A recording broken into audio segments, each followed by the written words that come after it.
Many thanks to the universe!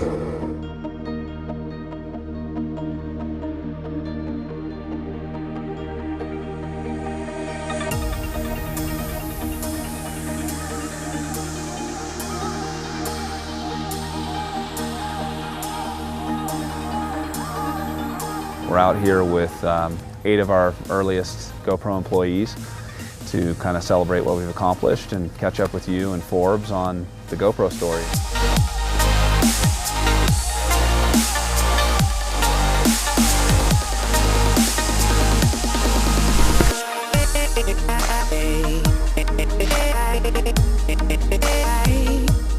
So we got here, we took a jet to a helicopter to get here. It's a long way from when you guys used to drive Penske trucks and you lived out of your van selling essentially what was the starter for the whole company. The early cameras. The crew that we've got here today is the same crew that, as you mentioned, drove the Penske trucks out to all the trade shows.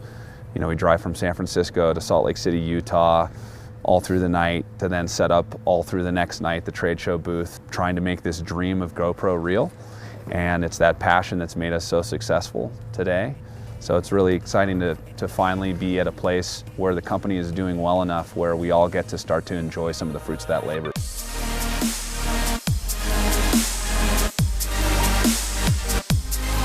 Do you think this has the potential to displace camcorders and other video equipment? It already has. Consumers are no longer spending their money on point-and-shoot cameras, pocket cameras, because they already have that in the form of their smartphone. So they have disposable income for something like a GoPro, which is highly differentiated from a smartphone. A GoPro is never going to replace a smartphone for reactive capture moments where something is happening and, oh, I want to quickly capture that. Because you have your smartphone on you, you quickly take a photo and share it, and that's it. GoPro's opportunity is to help people capture meaningful life's experiences in an engaging, immersive way that they can't with a smartphone.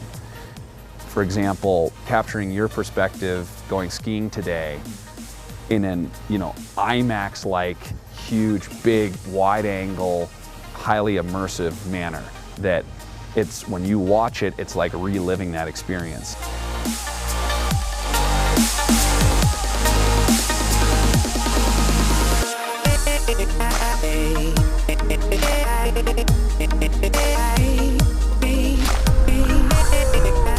People think that GoPro is like an overnight success, but it's a classic 10-year overnight success. So, started in 2002. Let's talk about that initiation of the dream. How did that start and how did that come about? I'd started a business before that I raised $4 million of other people's money, started a web marketing company, went boom and bust with the first .com boom and bust. I knew I wanted to make it as an entrepreneur and start another business, but I had no idea what I wanted to do.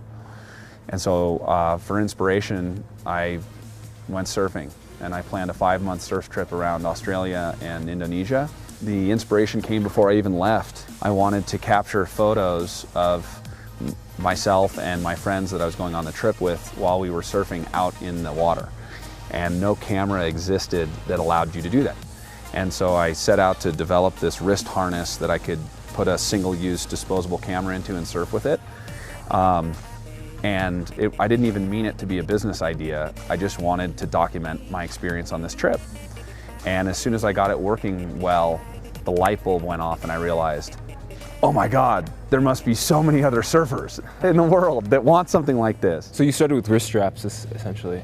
But how do you go from wrist straps, which are very simple, to hardware and to actually developing a camera? I wanted to use higher quality cameras with my wrist strap to capture higher quality photos, but every camera that I would use with the strap surfing, I would break the camera because cameras weren't designed to be used during rigorous activities like surfing. And what I ended up doing was I spent 2 years going to trade shows, the camera trade shows around the world, to look for a camera that was close to what I would want to design.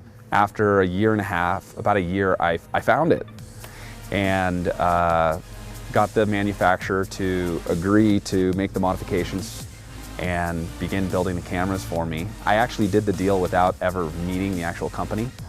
It was all email. I had one phone call where we could barely understand each other because of language barrier. Were they Chinese? They're in Shenzhen. I wired my $5,000 for the tool to be the mold to be made, because it was actually cheaper just to wire $5,000 than to fly over there, meet them, have a business trip, and I just figured, okay, we'll just go for it.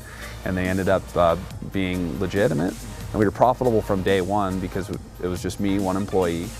We just had no overhead, and rolled one good production run into another and slowly scaled it. And the GoPro that everybody knows today has been built on $265,000 of capital.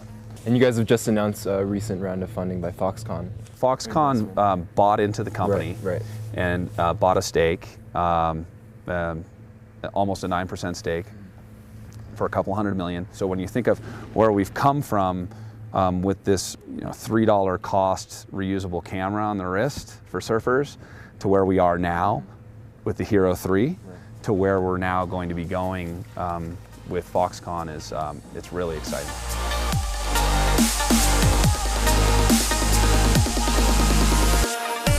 So this is really becoming a everyday product. Yeah, it's a life capture device. So, we're skiing today with it, on your chest and on my helmet and mounted on ski poles looking back at us, and on the ski tips looking back at us.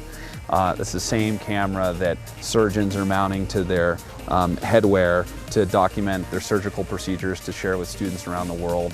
It's the same camera that Discovery Channel is using to shoot most of its TV shows, capturing perspectives that they otherwise wouldn't be able to. We know the military is using it extensively, both for combat documentation and also for training. This is still the same device that is sold, at Best Buy, ski shops and surf shops. There's a major shift in what consumers are looking for to help them document their lives, and they're looking to GoPro.